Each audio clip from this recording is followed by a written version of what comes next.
says you can't find unanimity in America? Everyone agrees that America's immigration policies are broken. There is much less agreement over what to do about it. And when a local sheriff starts taking on the enforcement powers of the federal government, the results can be controversial.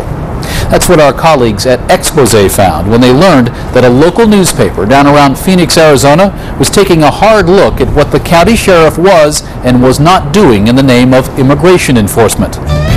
Expose producer Peter Nix has the story with narrator Sylvia Chase. Maricopa County, Arizona. Including Phoenix and beyond, it is one of the largest counties in America, more populous than 24 individual states. It's known for its good living, its warm desert climate, and increasingly immigrants coming north across the border. These pushpins represent traffic stops that resulted in criminal immigration arrests by the sheriff's office. We documented the date, the time, the type of location where they made the arrests. US 60, which is right here, it's this yellow line right here. It heads directly to California, which is the main hub for illegal immigrants transportation. Maricopa County Sheriff's deputies will tell you that if they had enough manpower, they could arrest one smuggling vehicle every hour, every night of a week. The man behind the immigration enforcement has been the county's chief law officer for over 16 years. I am the elected sheriff, and the only people I report to are the 4 million people that we know of that live in this county. Sherriff Joe Arpaio has been known for his tough approach to crime. Not just the substance, but the style. I think one of his first things was making the prisoners wear pink underwear. He came to the conclusion one day that the inmates were stealing county-issued underwear. So therefore, he decided to dye all the underwear that was issued along with their overalls pink. Time and again, the sheriff and the media spotlight have found each other. We're the only one that in America that has a chain gang left, right? Well, we're the only ones in the history of the world to put females on a chain gang. I'm an equal opportunity guy. I used to do some freelance work for AFP, which is the French newswire, and they gave me a call one day. He said, well, your sheriff down there, Joe Arpaio, is putting women in chain gangs, and he's going to have them out in the streets picking up litter next Saturday. I said, no, wait a minute, I have to know, how does the French news agency know about this event? And they said, well, how else? He sent us a press release. One Arizona sheriff is famous for cracking down on illegal immigration while the federal government refuses to do much of anything, almost nothing. Sheriff Joe Arpaio. But not everyone is full of praise. In our eyes, they're stopping you for how you look like, for how you appear, instead of having reasonable doubt in breaking the crime. Critics, like activist Hector Iturralde, charge that the sheriff isn't just enforcing the law anymore. He's ignoring federal guidelines against racial profiling. What do federal guidelines have to do with a local sheriff? Plenty. In 2007, Sheriff Joe, as he is known around here, partnered with the U.S. Immigration and Customs Enforcement, ICE, under a law that grants local sheriff's deputies authority to enforce federal immigration law. 160 of Arpaio's deputies have the right to do just that. That concerns those in the community who believe that when it comes to immigration enforcement, the sheriff's department goes too far. People like Phoenix Mayor Phil Gordon. One of my own staff members that's worked for me since she was in high school, a third-generation American, and her husband were what was called off-road trucking in the desert, and admittedly came upon a closed road, used it together with 5 other couples that they didn't know to turn around and go back into the area that was opened. But a sheriff's deputy stopped all 6 of them.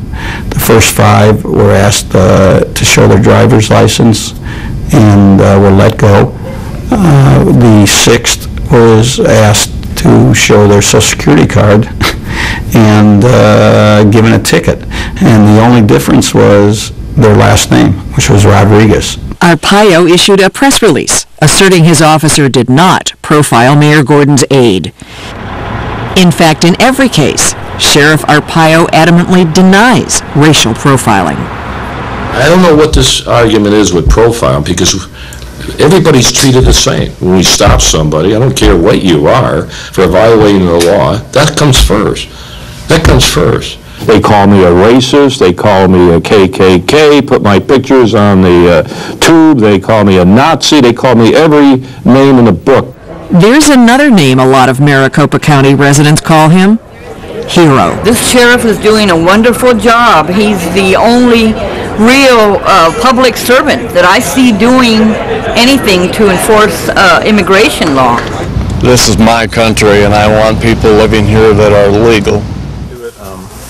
In early 2008, a local newspaper decided it was time to give the sheriff's office some local attention. The East Valley Tribune. Okay, well, we'll compile the reporting and then you'll bang it out, right?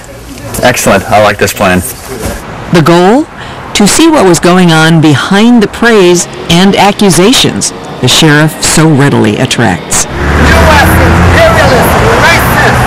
Sir. U.S. imperialist, racist! I'm a reporter with the Tribune. I thought you were a cop. No, I'm not a cop. Trying to chase down Sheriff Arpaio's latest immigration sweep. So we started asking him broad questions. The people you're capturing, where are they coming from, where are they headed to? And they couldn't tell us with any authority what they were doing. The reason they couldn't tell us with any authority is they never created a database to compile all those statistics. So the reporters filed public records requests with the Sheriff's Department and other county offices.